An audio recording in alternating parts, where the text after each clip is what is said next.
Muy buenas tardes, son las 19:02 aquí en la ciudad de Buenos Aires y le damos la bienvenida al curso online 2019 de PEISA.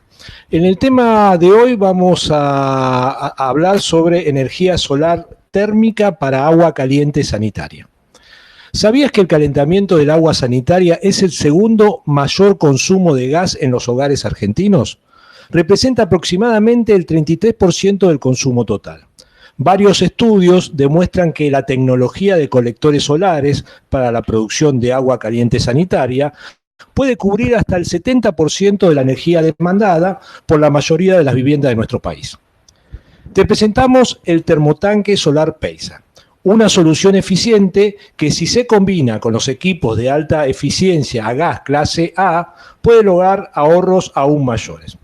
Los temas de hoy que vamos a tratar en esta clase van a ser cambio climático, energía solar térmica, qué es y cómo aprovecharla, clasificación de los sistemas, línea de productos, criterios de selección, criterios de instalación y equipos de apoyo. Bueno, como todos saben, la charla de hoy va a estar dada por Andrea Lambruschini. Andrea, buenas tardes. Te digo que estamos conectados de todo el país. Tenemos gente de acá, han mandado saludos antes de empezar, de Mar del Plata, de Bahía Blanca, de Misiones. Así que bueno, atentos a tu charla y me llamo a silencio. Bueno, gracias Osvaldo. Bueno, buenas tardes y bienvenidos otra vez a otro webinar de PEISA. Bueno, como comentaba recién Osvaldo, vamos a estar recorriendo lo que es la línea de producción de agua caliente sanitaria de termotanques solares de PEISA. Y para eso, bueno, me tomo el atrevimiento de comenzar con algo que ya estamos acostumbrados a escucharlos últimamente, que tiene que ver con el cambio climático. El cambio climático radica en lo que se considera una amenaza ambiental dado el sobrecalentamiento de la Tierra. Y esto tiene que ver con que la atmósfera empieza a engrosarse cada vez más, generando la retención de los gases que se denominan gases de efecto invernadero, o sea, va engrosando la atmósfera y eso hace que la Tierra retenga más calor del que necesita para la vida, ¿sí? Entonces, de esa manera, bueno, tenemos las consecuencias que hoy estamos acostumbrados a escuchar, que tiene que ver con el derretimiento de los glaciares, las tormentas excesivas y las sequías en otra parte, como que son cambios realmente muy abruptos para nuestro medio de vida, digamos. Así que bueno, convenimos que la forma de generar el cambio, de consumir menos o provocar menos gases de efecto invernadero sería consumir menos combustibles fósiles. Los caminos son dos. Por un lado está lo que se llama eficiencia energética. La eficiencia energética es conseguir lo mismo con tecnología más ayornada, que puede ser más eficiente y sin ceder, digamos, el confort, vamos a consumir lo mismo gastando menos. Eso es por un lado, que podemos estar hablando de nuevas tecnologías, por ejemplo, en equipos de generación de agua caliente sanitaria clase A, en calderas, cuando hablamos de caldera de calefacción y agua caliente sanitaria, tipo de condensación. Y después también tiene que ver con toda la eficiencia energética, también tiene que ver con gastar menos, ¿no? Por ejemplo, una vivienda, aislarla bien, para consumir menos en calefacción y demás. Y en agua caliente sanitaria, controlar, digamos, la cantidad de litros que estamos consumiendo para los distintos usos. Por otro lado está lo que llamamos diversificación de la matriz energética. Y la diversificación de la matriz energética es dejar de consumir o reemplazar parte del consumo de los combustibles fósiles por energías renovables, ¿sí?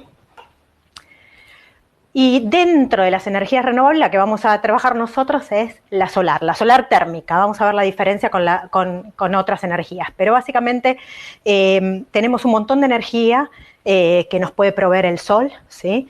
Y esa energía que vamos a recibir en forma de ondas, la vamos a transformar y la podemos transformar en energía para el consumo para distintos usos. Puede ser para agua caliente sanitaria, para calefacción, para climatización de piscina. Hay distintas tecnologías de captadores o colectores para distintos usos. Básicamente la unidad de medida que vamos a estar utilizando ya no medimos en un instante, en general empezamos a medir por día, por hora también, ¿sí?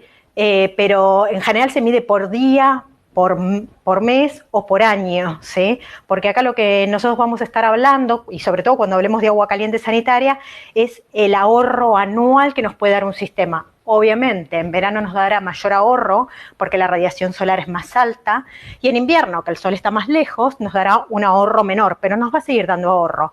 Y la fracción solar sería como el promedio de ahorro anual, ¿sí? ¿Cuál es el ahorro total que conseguimos para generar esa energía, en este caso para el agua caliente sanitaria? La irradiación se mide entonces en watts hora por metro cuadrado por día o watts hora metro cuadrado por año. Obviamente, es la energía que estamos recibiendo, ¿sí? Por la potencia que estamos recibiendo por la superficie de captación. Y ahí está asociado el metro cuadrado del captador. Después va a estar asociado en cada captador un rendimiento, una eficiencia térmica, ¿sí? Que es lo que nos va a poder, de lo que recibe, cuánto nos va a poder devolver en agua caliente, como es en este caso. Para entrar un poquito en entender cuál es la energía que tenemos del sol, vamos a ver estos mapas, que acá tenemos más o menos la cantidad de energía en kilovatios hora por metro cuadrado día que puede recibir en verano. Esto sería el mes de enero y el mes de julio, los dos extremos, ¿no? En enero, por ejemplo, las zonas más cercanas a la cordillera, como Mendoza, San Juan y demás, son las que tienen radiación más alta, ¿sí? Que tienen 7,5 kilovatios hora por metro cuadrado por día. La región pampeana está en el orden de 6,5, pero la mayoría del país tiene una radiación muy alta, ¿sí? En invierno cae considerablemente y en las estaciones intermedias son intermedias estas radiaciones. Pero nosotros pensemos que la energía solar térmica se utiliza en países que tienen un promedio de radiación mucho menor que la nuestra, como puede ser Alemania, y está lleno de colectores solares, o sea que nosotros podemos ahorrar mucho más, ¿sí? Bien. Vamos a separar, dentro de lo que es la energía solar, vamos a separar dos grandes familias, la solar térmica de la solar fotovoltaica. La solar térmica, que es en la que nos vamos a centrar hoy nosotros, es transformar, digamos, la energía del sol para el calentamiento del agua sanitaria, de calefacción o lo que hablábamos antes, climatización de piscina, o bueno, vamos a ver algunos ejemplos, que en algún tipo de colectores también con solar térmica se puede generar energía eléctrica, ¿sí? Pero en lo que se refiere al uso unifamiliar, estamos hablando de calentamiento de agua. La solar fotovoltaica es con la energía del sol, lo que vamos a hacer es generar energía eléctrica. En las dos se requiere acumular la energía. En el caso de la solar térmica la vamos a acumular en tanques, ¿sí? Se almacena en agua caliente. Y en lo que respecta a la energía fotovoltaica se almacena en baterías. Nosotros nos vamos a centrar hoy en el calentamiento de agua, o sea, energía solar térmica. Dentro de la energía solar térmica, lo que nosotros tenemos es tres tipos en función de la temperatura. Los podemos diferenciar en tres en función de la temperatura. El de baja temperatura, que es el que vamos a usar, el que vamos a ver hoy nosotros, que es para uso doméstico, es baja temperatura, pero ojo, porque para los que ya trabajamos en calefacción, baja temperatura, pero puede llegar a 120 grados centígrados. Es muy alta para nosotros, ¿eh? Después tenemos media temperatura, que va hasta 400 grados centígrados y está pensado para uso industrial, y en vez de tener colectores como en este caso, que pueden ser colectores de placa plana o alguna otra tecnología, tienen colectores que son tipo parabólicos. Y después, de alta temperatura, como vimos antes, se utilizan con estos tanques y colectores que van direccionados todos hacia el mismo tanque, se usa para la generación eléctrica. Hoy nosotros nos vamos a concentrar en baja temperatura. Solar térmica, baja temperatura. Y como les comentaba hace un ratito, el solar térmico lo que requiere, lo que buscamos es acumular la energía. ¿Por qué acumulamos la energía? Porque en el momento que nosotros tenemos mayor radiación, no necesariamente es el momento que la necesitamos consumir. Entonces, vamos a guardarla siempre que podamos, por eso los tanques tienen que soportar muy altas temperaturas, se guardan toda la temperatura que podamos acumular y todo el agua que podamos acumular para que esté disponible en el momento que la demandamos, ¿sí? Igualmente, con todos estos conceptos de lo que serían las nuevas tecnologías y estas energías renovables, se busca también generar un cambio cultural, ¿no? Entonces estamos trabajando un poco sobre lo que hablamos antes, el consumo de agua, regular un poco el consumo de agua, decidir en qué momento generar una demanda, por ejemplo. Hay demandas que ya son fijas, a lo mejor el lavado de platos, por ejemplo, pero las duchas yo puedo elegir a la mañana o a la tarde y a lo mejor si tengo todas las duchas en un mismo momento, a lo mejor consumo todo, pero si a lo mejor tengo parte del agua caliente a la mañana cuando me levanté, parte de la familia se baña a la mañana y tengo todo el día para recuperar y parte de la familia se puede bañar a la tarde y podemos coordinar como para tener el aprovechamiento mejor de ese agua que está acumulada, ¿sí? Pero básicamente el sistema principalmente se compone dos componentes principales, que son la captación, que va a estar dado por los colectores, y la acumulación, que son los tanques. Vamos a clasificar los sistemas. Andrea, discúlpame, antes digo, porque sabes que se duplicó la cantidad de gente que te está mirando. Okay. Entonces, bueno, capaz que nos quedamos con la posibilidad de que se hagan preguntas. Abajo donde vos estás hablando, todas las personas que están, igual muchos han mandado saludos. Y te digo que también no estamos tan solo en Argentina, estamos en varios países limítrofes que te mandan saludos. Muy bien, qué bueno. Gracias. Bueno, vamos a hablar sobre la clasificación de los sistemas, ¿sí? Porque en el mercado nos vamos a encontrar con un montón de tecnologías y a veces es difícil elegir. Entonces vamos a ver cuáles son las bondades de cada uno, pros y contras, para poder entender la tecnología y nosotros podemos demostrar por qué PEISA elige el colector de placa plana como tecnología para sus termotanques solares, ¿no? Bueno, a ver, en principio, antes de ir a hablar de las particularidades de cada captador, vamos a hablar del sistema. El sistema puede ser por termosifón, ¿sí?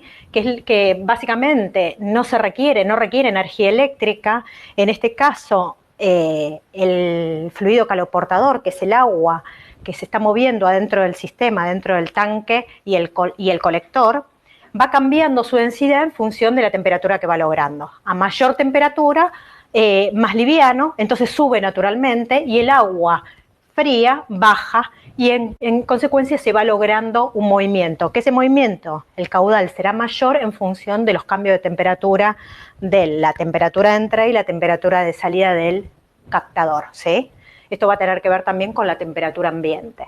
Entonces, acá no se requiere energía eléctrica y básicamente el movimiento del fluido se da solamente por el cambio de densidad del agua, ¿sí?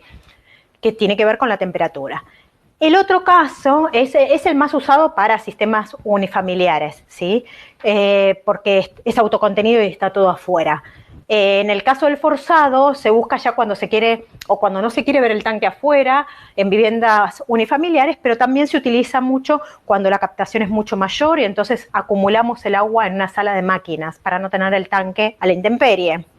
En ese caso se requiere, como vamos a separar el tanque de los colectores o captadores, lo que necesitamos es una bomba que mueva ese circuito, que es el agua del fluido caloportador, que va a pasar por la serpentina de un tanque o un intercambiador, puede ser interno al tanque o externo, para acumular, digamos, transferir el agua ese caliente del fluido caloportador, va a transferir el calor al agua acumulada en el tanque, ¿sí?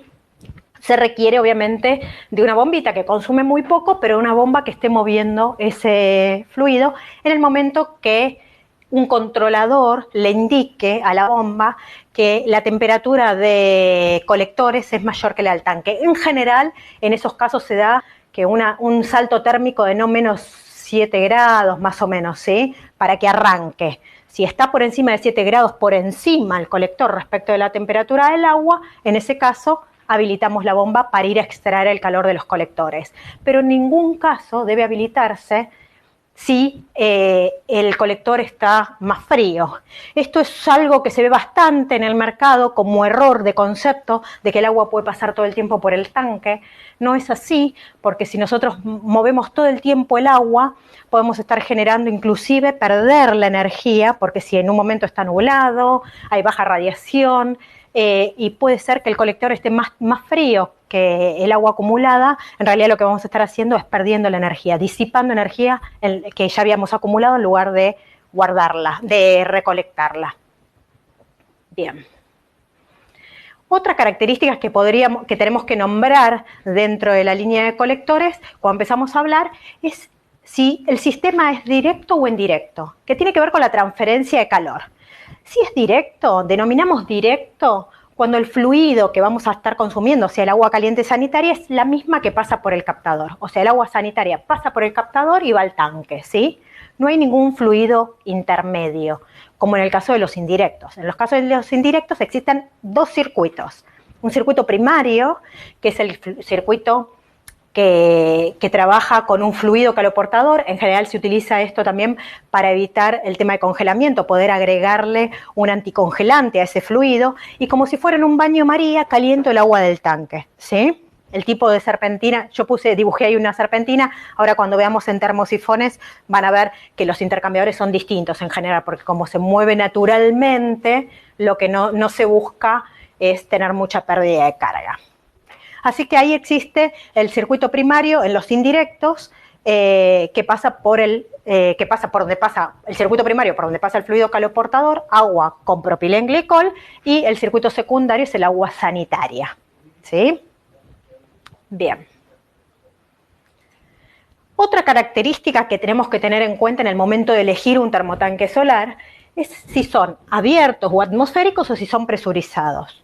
Los abiertos o atmosféricos los vamos a identificar porque van a tener como un tanquecito en la parte superior del tanque de acumulador de agua y en donde este tanque está en contacto con la atmósfera y evita que la presión sea mayor a una determinada presión. En general estos tanques soportan muy poquita presión, 300, 500 gramos por centímetro cuadrado, o sea, es como si tuviéramos 5 metros el tanque.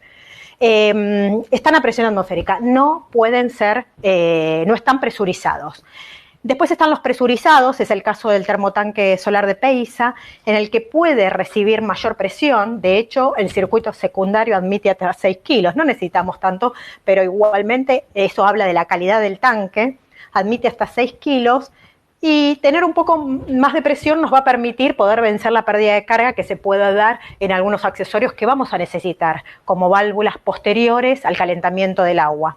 Así que es muy importante tenerlo en cuenta, porque si no, la idea de incorporar la energía solar no es perder un poco de confort. Sí podemos cambiar hábitos culturales, pero no perder confort. Y a lo mejor con muy poquita de presión, más los accesorios que tenemos que poner después de control para evitar calentamiento y demás, o sea, sobre temperaturas y demás, puede generar una ducha insatisfactoria porque la presión es muy bajita, ¿sí? O el caudal es muy bajo. Así que bueno, ese sería otra consideración a tener en cuenta. Por último, podemos hablar de las tecnologías de los captadores. Las tecnologías de los captadores existen dos grandes familias, por lo menos en lo que vamos a hablar ahora de termotanques solares, ¿no? Pueden haber más, como vimos antes, para otras temperaturas, pero en este caso serían los planos con cubierta, sin cubierta, y los de tubo vacío, que pueden ser all glass o heat pipe. En los planos sin cubierta no es el tema de hoy, pero están pensados para que los identifiquen, son de polipropileno, lo vimos en una de las webinars anteriores, son de polipropileno con protección UV y están destinados para piscina. No tienen cubierta, o sea que absorben mucha energía, pero también pierden. Por ende, en invierno no funciona esta tecnología. Esta tecnología está preparada para ampliar la temporada estival, ¿sí? Por otro lado, tenemos los colectores con cubierta, ¿sí? Los colectores con cubierta, el colector plano con cubierta, están formados por un gabinete que está aislado. Vamos a ver parte por parte ahora a posterior de estas placas. Un gabinete está aislado y en la parte superior tiene una cubierta. La cubierta tiene como efecto, adentro tiene un colector tipo parrilla, ¿sí? De tubos de cobre y por donde pasa el agua, el fluido caloportador. Y la cubierta tiene como objetivo dejar pasar los rayos solares, o sea, la radiación, pero los de onda corta, o sea que el vidrio es transparente para la onda corta de la radiación, pero cuando choca contra el absorbedor y vuelve a emitir radiación y vuelve a chocar contra el vidrio, ya cambió su longitud de onda. Esa radiación es de longitud larga, y en ese caso el vidrio es opaco, se llama transparente para longitudes de ondas bajas, cortas y opaco para longitudes de onda larga. Y de esa manera se genera lo que conocemos como el efecto invernadero. Retenemos el calor ahí dentro del colector y de esa manera podemos entregar toda esa energía al agua que está pasando. Por último, tenemos los colectores de tubo de vacío, all glass o heat pipe, son dos tecnologías.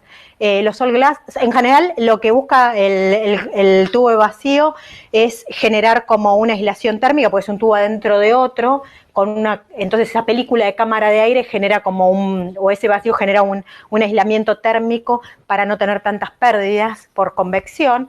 Básicamente es eso, y después están los que inundan el tubo con el agua, y serían los que se denominan all glass, en general serían dentro de las tecnologías de los circuitos abiertos, ¿sí?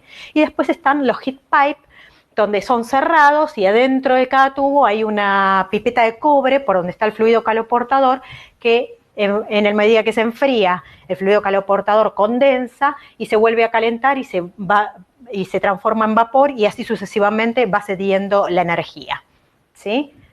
Vamos a ver un poquito en el caso de PEISA cuáles son las características.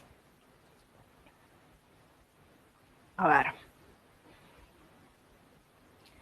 Los termotanques de PEISA. Bueno, en principio, respecto de la circulación del fluido, es un sistema por termosifón, o sea, no requiere, en este producto que estamos presentando, no requiere alimentación eléctrica, es un sistema sencillo, es autocontenido, se entrega todo junto, o sea, obviamente el instalador lo va a montar, pero se entrega la estructura, se entrega el colector, el tanque, las acometidas hidráulicas, el propilenglicol, porque en el caso de que estemos trabajando en alguna zona donde hay riesgo de congelamiento, un porcentaje de ese fluido va a tener que ser llenado con propilenglicol.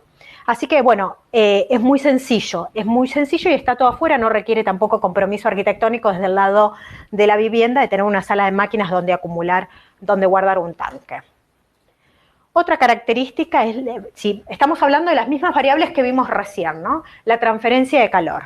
La transferencia de calor es indirecta, porque tenemos separados los circuitos, un circuito primario y un circuito secundario. El secundario dijimos que era el agua sanitaria, que es el que vamos a estar consumiendo, y el primario es el que lleva el fluido caloportador.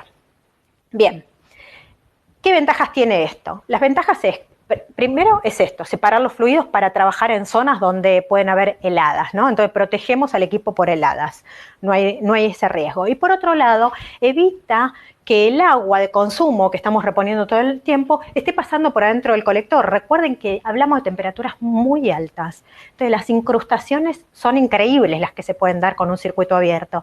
Hemos visto incrustaciones inclusive en los tubos de vidrio, mucho. Entonces, la incrustación es algo muy común porque aparte la deposición la precipitación, digamos, del depósito calcáreo va a ser mayor a mayor temperatura.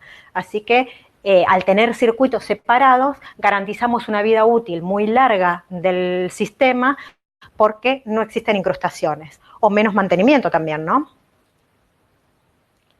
Otro tema importante es la presión. La presión de trabajo habíamos visto que podrían ser atmosféricos los que no soportan presión, soportan muy poquitita presión y hay que tenerlo en cuenta, y si no, el sistema presurizado. Nuestro termotanque solar es presurizado, permite presiones altas y eso nos va a permitir vencer la pérdida de carga que puedan tener los equipos de apoyo o tener a las válvulas de control que vamos a colocar cuando veamos en la parte de la instalación toda la pérdida de carga que pueda estar generando esos accesorios y esos equipos. Y por último, para terminar con las ventajas, hablamos de la tecnología. La tecnología de placa plana, cuando entremos ahora en los componentes de cada uno de los componentes del colector, vamos a estar viendo que los rendimientos van a depender, los rendimientos o la eficiencia de un colector va a depender de los materiales.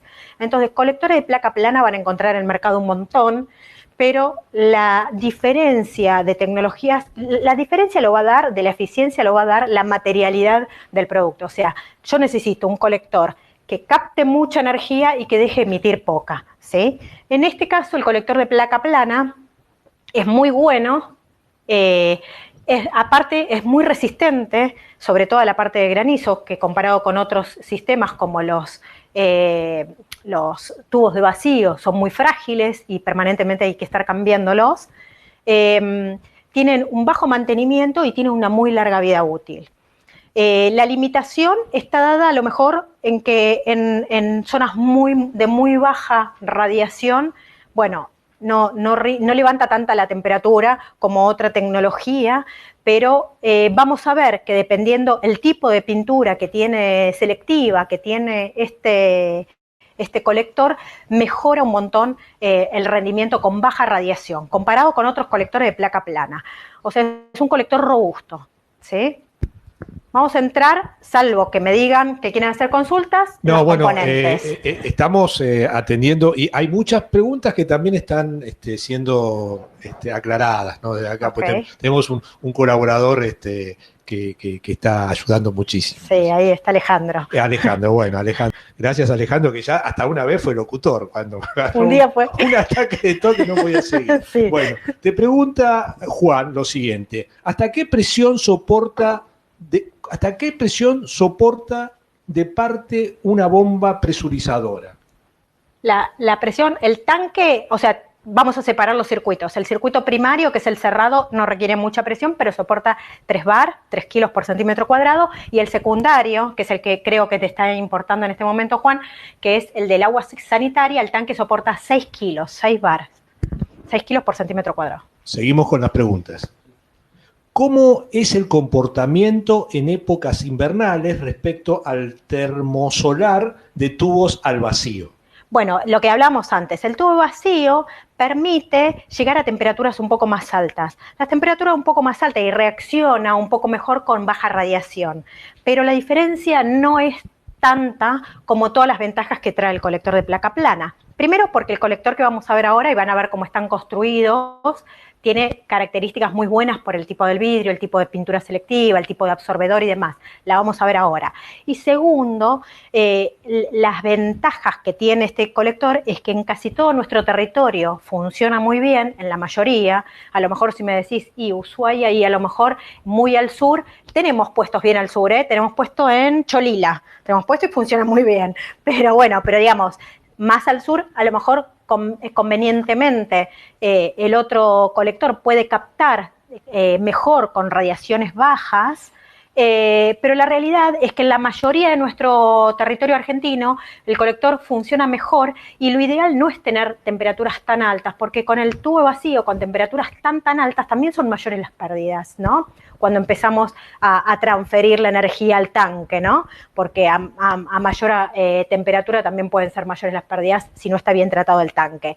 Y lo que nosotros encontramos en el mercado es el más económico que se ve por todos lados, principalmente es que es abierto. Entonces, no solo se incrusta, tiene el problema de incrustaciones porque es abierto, sino que en cuanto se rompió un tubo, dejamos sin sistema, prácticamente sin el sistema solar, hay que interrumpirlo porque hay que reponer el tubo. Bueno, empiezan a haber un montón de complicaciones que el colector de placa plana, la verdad, el bajo mantenimiento y la alta eficiencia, que lo vamos a ver ahora, para nosotros son variables mucho más fuertes que esa baja diferencia con respecto a la eficiencia. Muy bien, de Cholila dijiste, justo Cholila, ¿quién? ¿Hay alguien de Cholila? Un comentario, sí. A ver.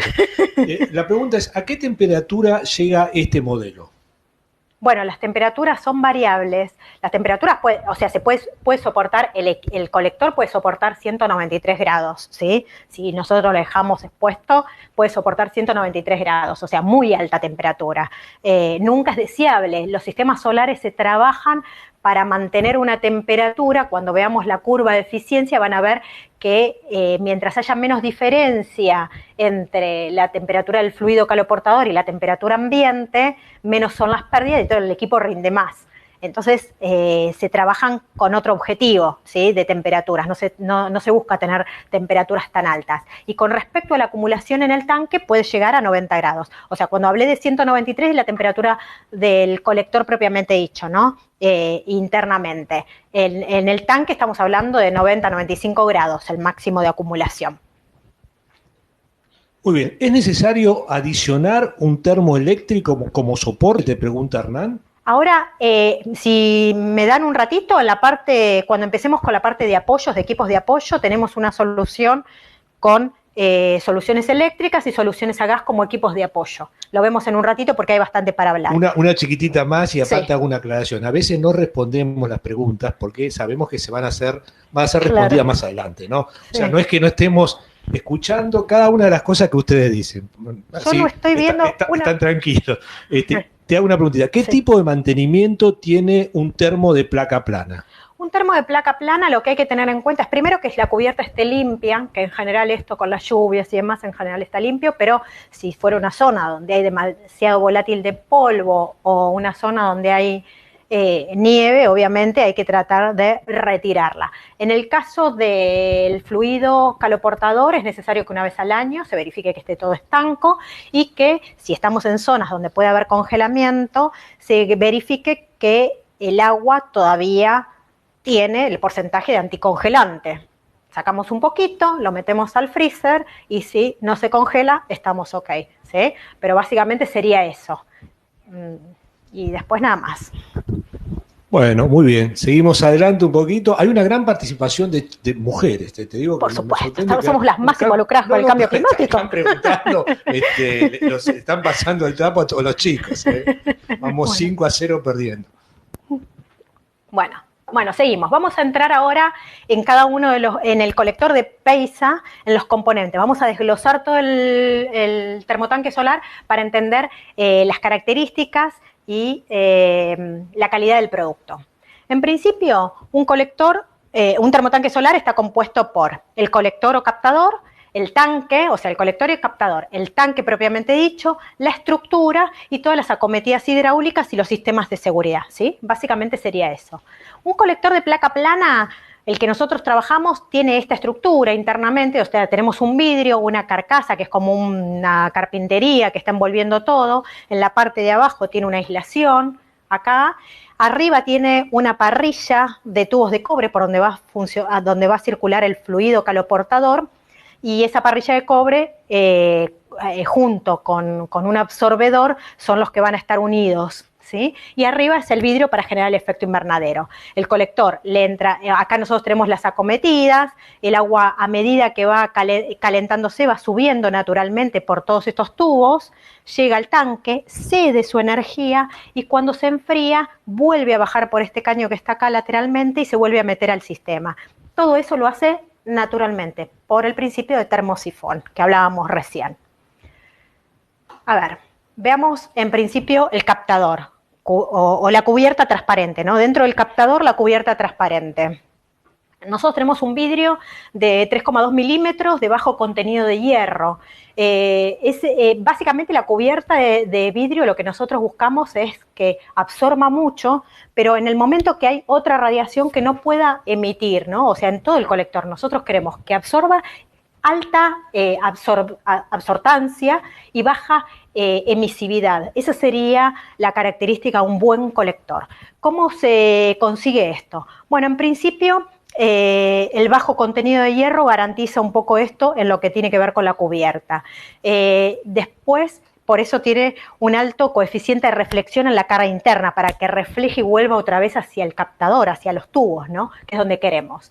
Acá, en esta curva que yo les estoy trayendo acá, van a encontrar que tienen ¿qué pasa con la transmitancia, digamos, de la energía en forma porcentual de una cubierta con vidrio con bajo contenido de hierro con respecto a un vidrio común? ¿Sí? Fíjense que acá estamos hablando de una diferencia prácticamente, estamos casi en 85 y acá estamos casi en 55, prácticamente un 30% de diferencia dentro de lo que es la zona que nos interesa a nosotros, que es la zona infrarroja, ¿no?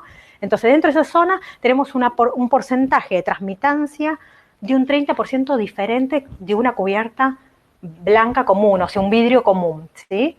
Por otro lado, que sea templado también le da rigidez y permite que pueda soportar el impacto, por ejemplo, de un granizo, ¿sí?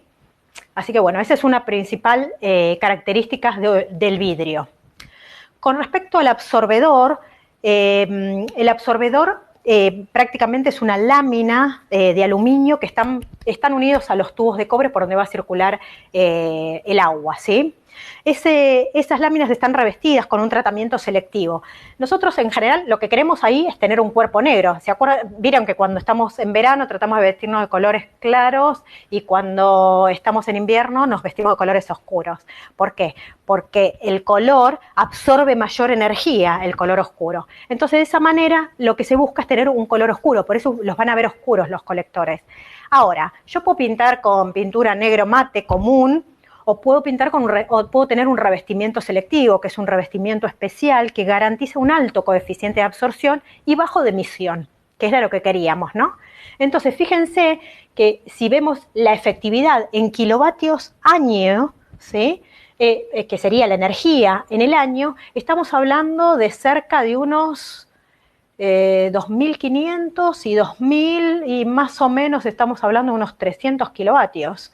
Unos 300 kilovatios. Puede ser el agua, generar agua caliente sanitaria para, no sé, cerca de 60 días, no sé, más o menos, ¿no? En un cálculo muy grotesco.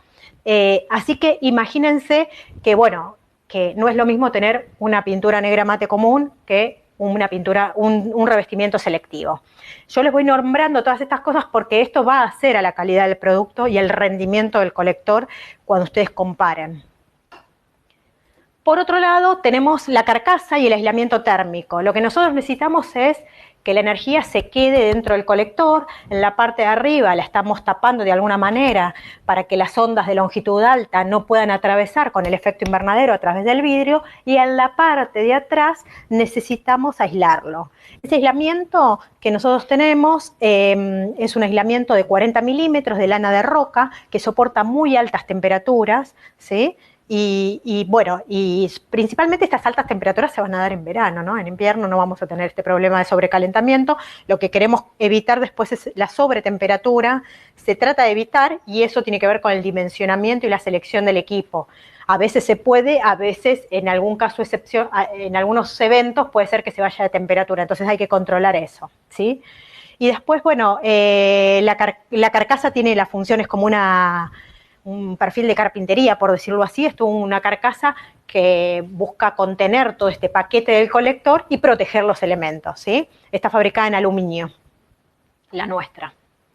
Ahora, todas estas características que yo les di, sí, está bien. Nosotros podemos acordarnos y decir, bueno, a ver de qué material es la carcasa para que me dure, tiene tratamiento selectivo, el absorbedor, tiene un vidrio templado con bajo contenido de hierro, se pueden acordar. Pero después todo esto tiene que estar integrado en lo que se llama una curva de eficiencia energética.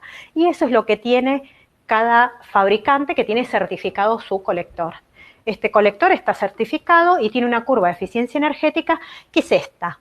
¿Qué dice la curva o cómo se lee una curva de eficiencia energética de un colector o captador?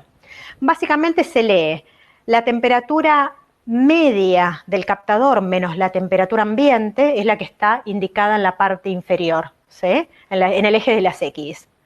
Entonces nosotros tenemos la temperatura media, sería la temperatura de entrada más la temperatura de salida dividido 2. Esa temperatura menos la temperatura ambiente es el salto térmico que vamos a estar leyendo acá. Similar para los que vienen del rubro de la calefacción al sistema, a lo que analizamos nosotros cuando hablamos del delta T de un radiador, ¿sí? Y por otro lado vamos a tener la temperatura de salida, lo que logra sacar este colector. Nosotros acá estamos refiriéndonos al área bruta de un captador, ¿sí? De uno de los captadores que está en el orden de 1,90 más o menos metros cuadrados, ¿sí?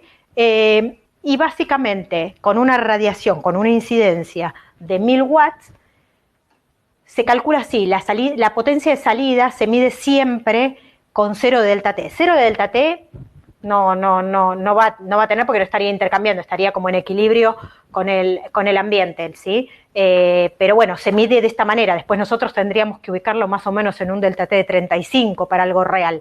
Pero con 0 delta T, que es como se miden las curvas de eficiencia, tiene una potencia de salida de 1481 watts. O sea, es muy alta. Esto estamos hablando de un rendimiento o un rendimiento óptico de un 78% más o menos. Es muy alta, ¿sí? Para un colector de placa plana.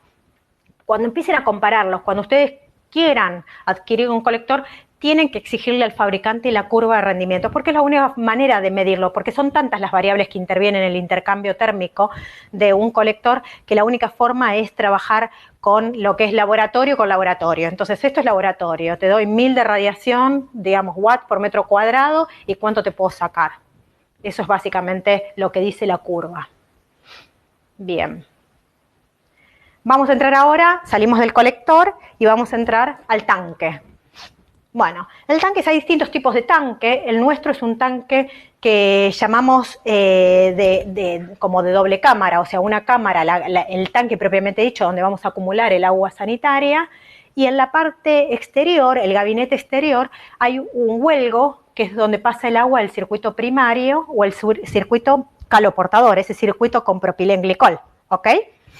Básicamente el tanque es un tanque que está protegido por la corrosión a través de un esmalte calentado a 860 grados y doble ánodo de magnesio, que son obviamente reemplazables, igual que en un termotanque. Tiene bajas pérdidas porque tiene un aislamiento de espuma de poliuretano inyectado de 35 milímetros. O sea, todo acá, aparte de estar en circulación del agua, después hay otra camisa que separa toda la parte de aislamiento térmico, ¿sí? O sea que el agua viene, pasa por acá alrededor, transfiere por contacto directo ese agua, como si fuera en un baño María, al agua de dentro, y cuando se enfría vuelve a bajar al colector a buscar más energía. La terminación del tanque es esta. Otro de los componentes que se entregan en el captador solar es la estructura. La estructura tiene como objetivo, obviamente, sostener todo esto, sostener el tanque, sostener el colector y las conexiones hidráulicas. El sistema se provee con una estructura fabricada en acero galvanizada de alto espesor y tiene una muy buena rigidez y soporta muy bien la corrosión. Básicamente está pensada tanto para techo inclinado como para techo plano. En el caso del techo plano se coloca así como bien armada, tiene una pendiente de 37 grados, ¿sí? Que es más o menos para la que más o menos cierra para casi toda nuestra latitud, digamos, del país, o sea, porque más o menos en general se recomienda una inclinación en un cálculo muy rápido, ¿no? En el orden de unos 10 grados, esto depende, esto si estamos al norte pleno, porque después puede cambiar, pero si estamos al norte pleno, más o menos en el orden de unos 10 grados por encima de la latitud. Entonces, en algunos casos estamos unos grados menos, unos grados más, pero estamos muy ahí y en general se acomoda muy bien para casi todas las latitudes del país. Así que bueno, este es el caso. Se puede, si vamos a usarlo sobre un techo inclinado, parte de esas estructuras no se usan y se aprovecha la estructura del digamos, se monta sobre la pendiente del techo. Tenemos que verificar si la pendiente nos sirve, pero siempre que sea posible tratamos de hacer una integración arquitectónica. Se puede calcular las pérdidas por bajar un poco, tener un poco menos de ángulo y demás, pero siempre tratamos de hacer una integración arquitectónica sin tener, digamos, que hacer mamarrachos, ¿no? En la arquitectura, que después se ven el techo así y el colector para el otro lado, una estructura, un monolito de arriba del techo, bueno, y esas cosas. André, te hago una preguntita. En el mantenimiento, Sí. ¿se cambian los ánodos de magnesio? Si es parte del mantenimiento, sí, está muy bien la aclaración. En parte del mantenimiento es controlar si el ánodo todavía está bien o si ya fue consumido. Si el ánodo empezó a consumirse, hay que reemplazarlo, por supuesto. Gracias. No, de nada. Bien.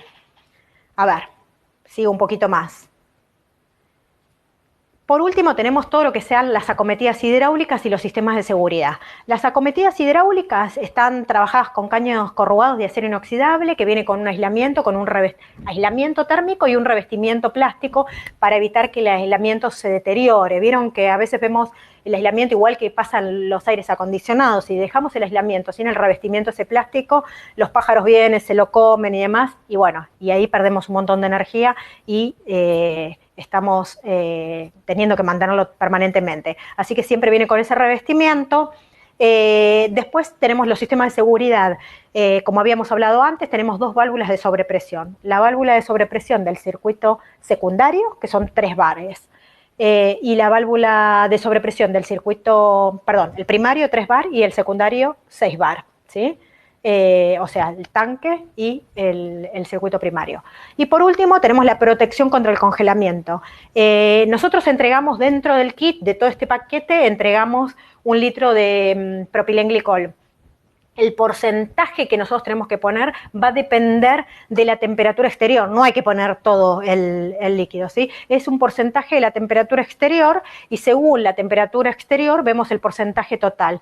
Más o menos para que se ubiquen, depende del tanque, porque hay distintos modelos, pero va de entre 8 y 12 o 13 litros el circuito primario del tanque y el del colector no me acuerdo, pero deben andar... No creo que más de 8 litros también. O sea, no deben tener más de 14, 15 litros para después para sacar con el porcentaje la cantidad de litros que necesitan incorporar al circuito. Lo que se hace es se coloca en un balde o en algún recipiente que después nos sirva para llenarlo, las proporciones de agua y de propilenglicol que correspondan según la temperatura de la zona y después se llena inmediatamente el tanque por uno de los orificios del tanque y hay un taposiego que se saca para que que conecte también con el circuito primario, o sea, una es la válvula de sobrepresión y otro es un tapón ciego, se saca y mientras estamos llenando por uno estamos arrastrando el aire por el otro y de esa manera no queda aire dentro del circuito.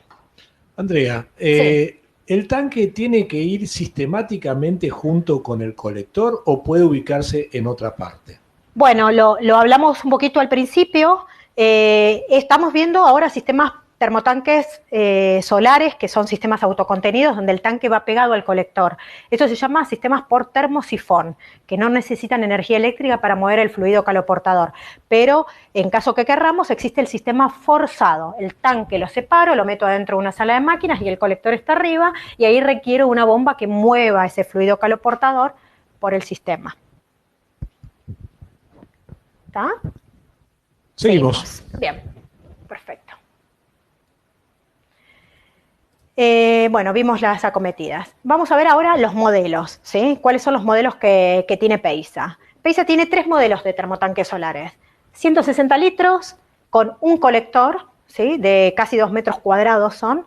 200 litros con un colector de 2 metros cuadrados y 300 litros con 2 colectores de 2 metros cuadrados cada uno, que es como se ve acá, ¿sí? O sea, o uno solo con un tanque de 160 o 200 o 2 colectores para una acumulación de 300 litros.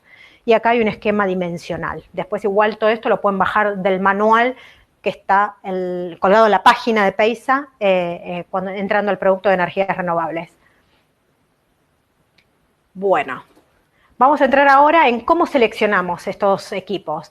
La selección, hay un cálculo, se puede hacer un cálculo ya por soft, un poco más complicado, se puede hacer algo muy sencillo, considerando más o menos la cantidad de agua que consume una persona o un grupo familiar durante el día. Eso es lo que se busca. Y más o menos entonces estamos hablando de que para 2 o 3 personas vamos a estar eligiendo el termotanque solar de 160 litros, para 4 o 5 personas el de 200 litros y para más de 5 personas, 6 o 7, podemos elegir el termotanque de 300 litros. Bueno, vamos a ver algunas consideraciones de la instalación que hay que tener en cuenta.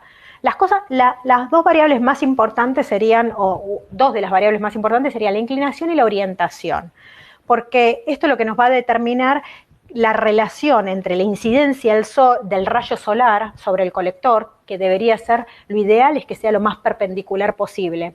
Por eso, la inclinación o ese ángulo que ven ahí, que es el ángulo beta, que es el ángulo desde el plano horizontal, que puede ser la cubierta, con respecto a la inclinación del colector, está pensada para favorecer en épocas donde el sol está más lejos y por ende está más bajo. Entonces, la idea es que entre lo más perpendicular posible, porque es cuando mejor se aprovecha la energía del sol. Entonces, el ángulo cede parte de lo que podría captar en verano, que igual no importa porque tenemos bastante energía, entonces cede ahí y empieza a trabajar mejor para el invierno. Ese es un poco el concepto. Esa es la inclinación y el ángulo beta. Tomamos 0 grados si estuviera horizontal, que en este caso nosotros no lo vamos a querer nunca horizontal, y 90 grados si estuviera vertical, que tampoco es lo deseable. Entonces vamos a tener una inclinación, como hablábamos antes, que más o menos sería de 10 grados más que la latitud del lugar. Después, por otro lado, bueno, la orientación, ¿no? La orientación, nosotros estamos en el hemisferio sur, por lo tanto, tenemos el ecuador arriba y nosotros queremos, el norte sería la orientación óptima para tener la mejor radiación y sería la ubicación deseada. Si nos desviamos, ese desvío del norte, ese ángulo, que en este caso está representado por la letra gamma, sería el azimut, es lo que se denomina azimut, el desvío del norte, ¿sí? Simplificadamente. Después tenemos algo muy importante a tener en cuenta que tiene que ver, que también se ven bastantes errores con esto, a veces no se tiene en cuenta el entorno. El entorno es súper importante porque puede haber, no sé, en la terraza una sala de máquinas que me proyecte sombra, puede haber arboleda muy grande que me proyecte sombra, puede haber, si estamos poniendo muchos colectores, podemos estar generándonos sombras con la misma colector, la misma hilera anterior hacia el posterior. Así que es muy importante tener en cuenta esto. Lo que se busca como regla, o sea, el tema es analizar el ángulo más bajo, la altura solar se llama, que hay tablas, donde se mide la altura solar de la zona en invierno, que es cuando más bajo está el sol, y por lo menos se busca que en la parte más crítica no haya menos de 4 horas diarias de radiación solar sobre el colector, no menos de 4 horas diarias de radiación solar. Se puede ceder un poco, ¿sí? Si se hace muy largo esa distancia respecto del otro y no nos da mucho el espacio. Pero como mínimo tenemos que tener esas 4 horas diarias de sol en el periodo más invernal, ¿no?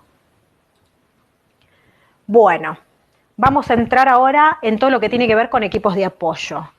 ¿A qué llamamos equipos de apoyo? Los equipos de apoyo son los equipos de energía convencional que van a estar trabajando como complemento cuando la energía solar no alcance. Lo que es muy importante tener en cuenta que acá lo que nosotros queremos es siempre usar, siempre que haya, usamos la energía solar. Y cuando ya no nos alcance, usamos la energía convencional. Por eso ahora vamos a ver algunos esquemas de conexión con algunos sistemas de válvulas que nos permiten, por ejemplo, en verano, apagar directamente los equipos de apoyo y trabajar solamente con el equipo solar, porque se supone que en verano este dimensionamiento que les dimos debería ser casi autónomo el sistema y no requerir una energía convencional, ¿sí? A medida que nos vamos alejando del verano, vamos a estar requiriendo un poquito más de apoyo. Ahora, este equipo de apoyo tiene que estar previsto como si la energía solar no existiera, porque si nosotros tenemos, no sé, 10 días de lluvia, radiación muy baja y no tenemos muy buen aporte solar, con el consumo no nos va a alcanzar. Entonces, se considera, el sistema de apoyo se dimensiona como si no tuviéramos el equipo solar, pero después le vamos a dar algunas pautas de priorización para que se consuma siempre primero el solar antes que la energía convencional, que sería gas o electricidad. Las soluciones que tenemos nosotros. A ver. Por un lado existe la opción de la resistencia solar integrada. No es una solución que nosotros recomendemos mucho, ahora vamos a ver por qué, pero existe y la tenemos. Es una resistencia de 1,5 kilovatios, ¿sí? Se coloca lateralmente, hay una tapa donde se desmonta esa tapa y está previsto la vaina para colocar la resistencia, y esa resistencia va con un termostato. ¿Por qué no se busca tener integrado en un equipo termosifónico la resistencia? Estos sistemas, el problema que tienen es que los sistemas termosifones, para que el tanque no sea muy alto, se ponen acostados, para que sean más armónicos, ¿no? Se ponen acostados. Al ponerlo acostado, lo que estamos cediendo o estamos perdiendo lo que es la estratificación, o sea, que el agua más caliente se vaya para arriba y el agua más fría se quede abajo, ¿sí? Entonces, de esa manera, casi la temperatura es muy parecida en casi todo el tanque. Cuando nosotros tenemos un equipo de apoyo integrado, el equipo de apoyo no sabe en qué momento tiene que actuar. El equipo de apoyo va a actuar en función de la temperatura que nosotros le digamos que quiera mantener. La resistencia va a estar seteada. Por ejemplo, mantenerme el tanque a 45, va a estar manteniendo el tanque a 45 grados. Mientras tanto, todo lo que usó la resistencia, todo lo que cedió la resistencia para calentar ese agua, le quitó la posibilidad a que el sol se lo entregue. De esa manera estamos restando capacidad que podría haber sido cubierta por el sol, pero no lo sabemos, ¿sí? Porque la resistencia va a tener que está todo integrado. Por ese motivo, nosotros recomendamos que el equipo de apoyo, dentro de lo posible, esté externo para dejar todo el volumen para la radiación solar y después, si es necesario, activamos el sistema de apoyo. Pero bueno, esta es una solución que es pedida en algunos casos donde no hay gas y donde solamente hay una conexión eléctrica y bueno, y pueden tener, esta solución existe o se necesita más simplificado, ¿no? En algunos casos. Después tenemos el sistema solar combinado con una caldera mural o con un calefón, ¿sí? Siempre que el equipo de apoyo sea un equipo de eficiencia A, de alta eficiencia, en equipos de generación instantánea, recuerden que es muy importante elegir equipos que no tengan llama piloto. La llama piloto consume prácticamente tanto como la necesidad de energía que tiene una vivienda durante todo el día. La llama piloto está permanentemente prendida solamente para facilitar el encendido. Y es un montón de energía que se va, está demostrado en varios estudios que nosotros también estuvimos consultando para hacer esta presentación. Bueno, básicamente acá la energía solar, el agua fría sanitaria del tanque de reserva de la vivienda entra al termotanque solar. Y el termotanque solar tenemos la bajada que va a entrar a la entrada de agua fría de mi equipo de apoyo. Básicamente este agua puede ser que baje muy caliente, puede ser que baje justo para la ducha o puede ser que baje frío porque había una baja radiación o hubo un alto consumo y no llegamos a darle el tiempo a que caliente. Eso podría pasar también. Entonces, básicamente lo que se hace es se coloca un juego de válvulas que están indicados acá en un zoom, le hice, para que lo puedan ver mejor. La primera es una válvula desviadora que lo que hace es, a través de un termostato que está censando arriba, se puede censar abajo. Mi recomendación es que censeen arriba porque al censar arriba nosotros sabemos realmente la temperatura de la bajada. Si nosotros censamos en cañería acá abajo, el tema es que esa montante siempre está fría, porque mientras no estuvimos consumiendo el agua se enfrió que estaba puesta ahí, ¿no? Que estaba en esa montante. Entonces lo que buscamos nosotros es medir la temperatura real para accionar de la válvula. Si la temperatura de esta válvula va a estar seteada a 45 grados. Si la temperatura está en 45, por encima de 45, la válvula va a trabajar en esta dirección. O sea, va a pasar directo y no va a ir al equipo de apoyo directamente, pasa directo al consumo. Como no sabemos si está muy caliente, porque también del termotanque solar puede bajar agua a 90 grados, entonces en ese caso agregamos agua fría en una válvula mezcladora para garantizar no quemar a nadie, ¿sí? Ese sería el concepto de esto. En el caso de que el agua no esté suficientemente caliente, cuando ingresa puede ir al equipo de apoyo y vuelve del equipo de apoyo y otra vez la válvula mezcladora para mandar el agua a la temperatura deseada. Este sería un esquema. ¿Qué consideraciones hay que tener en cuenta? Si la válvula mezcladora o el equipo o la válvula desviadora la estoy poniendo acá abajo, esta cañería es metálica, ¿sí? Es cobre, es inox, no plástico. Recuerden que podemos tener temperaturas de 90 a 95 grados. Hemos visto caños de agua caliente sanitaria derretidos con sistema de polipropileno. Así que tengan en cuenta que salvo que la mezcla la hagan acá, antes de la mezcla tiene que ir cañería metálica. Bien.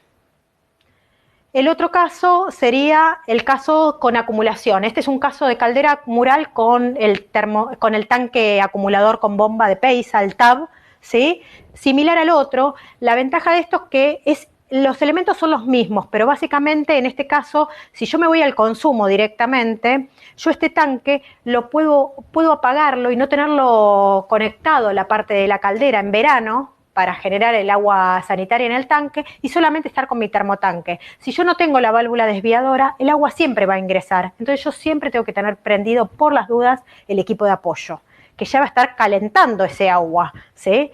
Para tenerlo predispuesta. O sea que, bueno, podemos estar restando la posibilidad de estar usando la energía que ya teníamos preparada y estar gastando energía en mantener ese tanque caliente. Por eso está bueno la válvula desviadora.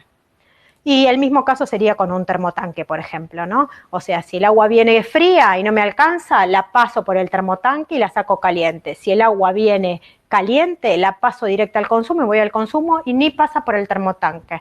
Y en verano habrá un juego de válvulas que me permita apago directamente el quemador del termotanque y no estoy consumiendo para mantener el agua caliente en este tanque. Bien. Les muestro algunas obras que tenemos nosotros, ¿sí? Acá tenemos algunas obras, esta no sé si está conectado, la gente de Córdoba, acá tenemos unas obras en Córdoba, Acá esta es en Buenos Aires, pero con los termotanques solares Peisa, ¿sí? Les dejo la bibliografía que estuvimos trabajando, las fuentes sobre las que estuvimos trabajando, por si alguno quiere consultar alguna de estas bibliografías, y los esperamos en la próxima, salvo que hayan consultas, que bienvenidas. A ver si tenemos algunas consultas de los que están conectados. Fuimos muy cuidadosos con respecto a las preguntas, porque muchas sabíamos que se contestaban continuamente. Sí. Pero acá están diciéndote que es excelente, que está muy bueno el curso, que ¿cuándo es la próxima? Yo me olvidé de traer la fecha de la próxima, está por ahí. Si no, es fin de mes siempre. Bueno. El tercer jueves en general es de cada mes. Me olvidé de traer la fecha y Analía me va a retar.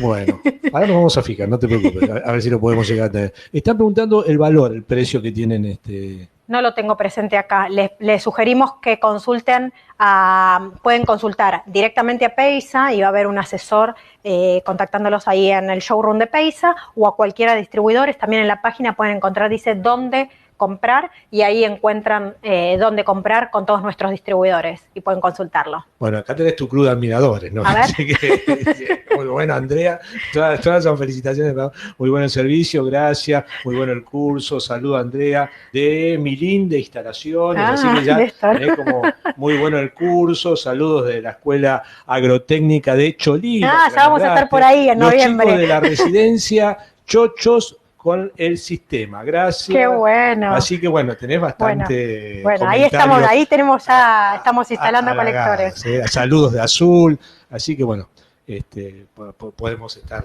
mucho tiempo con tus saludos. Bueno, Andrea, ¿querés cerrar? Sí, muchas gracias a todos y los esperamos en la próxima. Bueno, muy bien.